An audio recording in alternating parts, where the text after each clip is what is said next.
નમસ્કાર દર્શક મિત્રો, ન્યૂઝ ફોર ઇન્ડિયામાં આપનું હાર્દિક સ્વાગત છે। હું છું હેમાલી શાહ। તો ચાલો આપણે આગળના સમાચાર જોઈએ।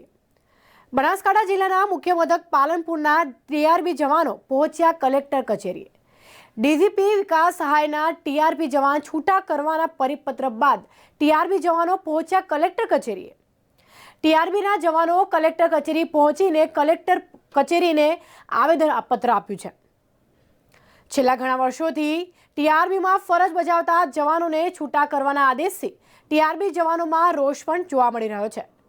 સરકાર સમક્ષ નોકરી પર ચાલુ રાખવા કલેક્ટરને રજૂઆત કરી છે।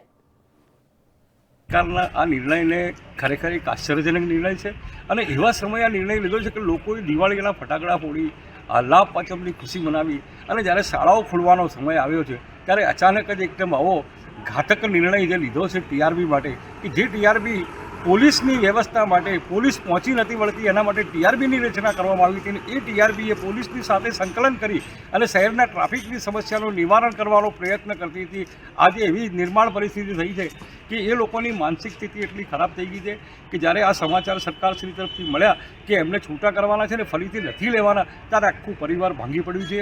બાળકોનું શિક્ષણનું શું થશે? આગામી સરકાર એક તરફ એ વાત કરે છે કે રોજીરોટી આપવાની વાત છે ત્યારે બીજી બાજુ રોજીરોટી છીનવવાની વાત છે। અત્યારે માની લો કે ટીઆરબીની વાત છે તો કદાચ કાલે હોમગાર્ડની પણ થાય, કાલે બીજા બી થાય।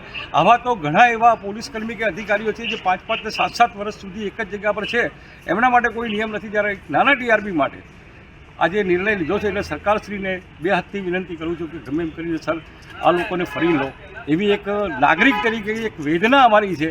એરોમા સર્કલથી જીવા પાલનપુર સિટીમાં તમે એન્ટર થવા માટે આવો તો એરોમા સર્કલ તમારે કલાકથી 1.5 કલાક ઊભું રહેવું પડે।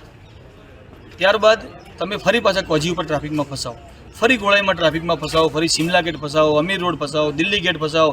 મૂળ ટ્રાફિક બ્રિગેડ વગર આખું પાલનપુર હાલ માત્ર ફસાવો અને ફસાવો।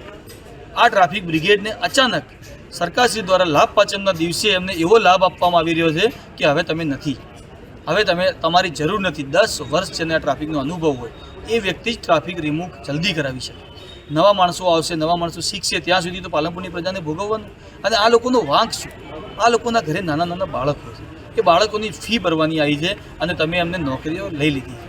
આ લોકોનો વાંક હોય, જેને પણ ભ્રષ્ટાચાર કર્યો હોય અથવા નોકરીમાં જેને લેપ્સ માર્યા હોય, નોકરી ટાઈમસર ના આવ્યા હોય, એના ઉપર સરકાર પુરાવા એમની જોડે હોય તો એમને દૂર કરે, એમને જેલમાં પૂરે।